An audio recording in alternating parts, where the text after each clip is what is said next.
খুব নতুন একটি ভিডিওতে সবাইকে স্বাগতম। আসসালামাইকুম, নতুন একটি ভিডিওতে সবাইকে স্বাগতম। আজকে কথা বলবো বৈশ্বিক বিভিন্ন সংগঠন, জাতিসংঘ এবং রিলেটেড বিভিন্ন সংগঠন, যেরকম ইউডিআইসিএফ, এটা হচ্ছে জাতিসংঘের তৃতীয়তম United Nation improve for children icon. তারপরে আছে ইউএনএইচসিআর, জাতিসংঘ শরণার্থী তহবিল। তারপরে আছে ইউনেস্কো, ইউএনআইসিএফ, এটা হচ্ছে নিউইয়র্ক ইউএসএ সদর দপ্তর। আর UNHCR, United Nation high communication for refugee, এটা হচ্ছে জেনেভা সুইজারল্যান্ডের সদর দপ্তর। ইউএনডিপি, ইউনাইটেড ডেভেলপমেন্ট প্রোগ্রাম, এটা নিউইয়র্কে।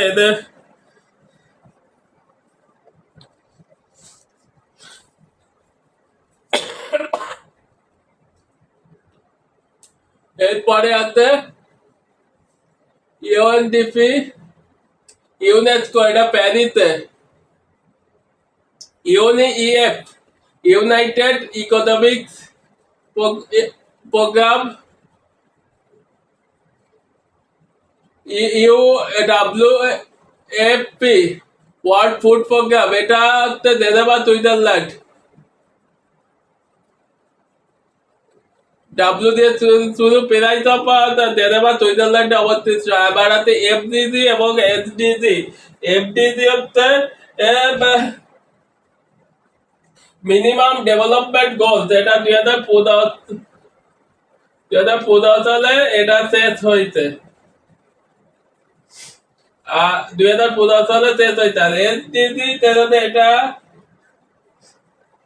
আইএনডিজি হচ্ছে সাস্টেনেবল ডেভেলপমেন্ট গোলস, এটা 2016 সাল থেকে 2030 সাল পর্যন্ত চলবে। এর মোট গোলস হচ্ছে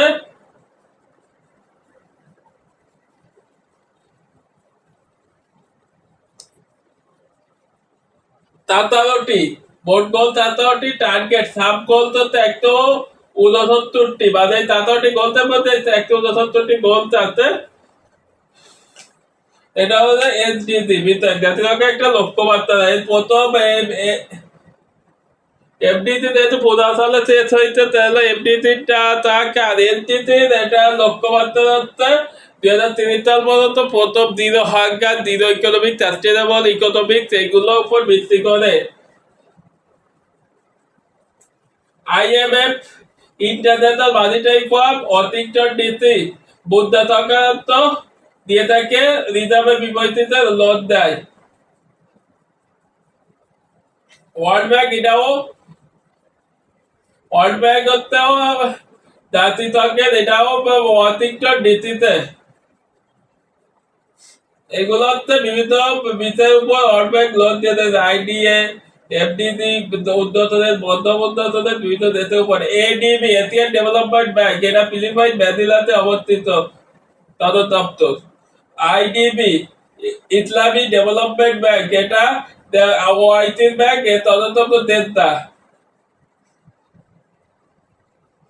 গ্যাট, থেকে ডাব্লিউটিও, এর সদর দপ্তর হচ্ছে Geneva Switzerland. World trade organisation, যার মাধ্যমে ইন্টারন্যাশনাল ট্রেডের ডাব্লিউটিও, আইটিও থেকে পরবর্তীতে world international trade organisation trade সংক্রান্ত নীতিমালা প্রদান করেন। ওপেক করতে অস্ট্রেলিয়া পর পেট্রোলিয়াম কাউন্সিল, এর সদর দপ্তর ভিয়েনা, অস্ট্রেলিয়াতে।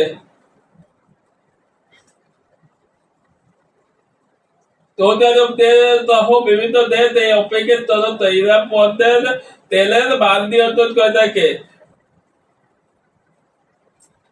D8 এর তদন্ত ইস্তাম্বুল, তুরস্ক। এটা বাংলাদেশের বাংলাদেশের তদন্ত।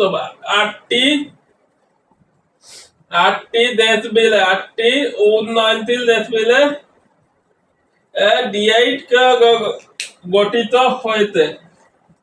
এটা ইস্তাম্বুল, তুরস্ক। যেমন ইরান, তুরস্ক, বাংলাদেশ, পাকিস্তান,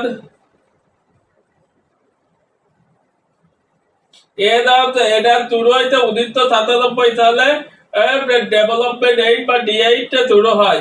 এবার এটাতে মিশর, ইন্দোনেশিয়া, ইন্দোনেশিয়া,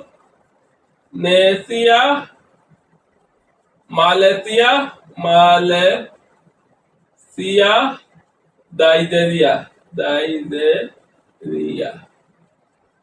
1 2 3 4 5 6 7 8 আটটা হয়ে গেছে। আর জি7 হচ্ছে গ্রুপ অফ 7 তিন পর্যন্ত 4টি দেশ মিলে জি7 গঠিত। এটাতে ইউকে ডি8 1997 সালে গঠিত। UK, USA, Canada,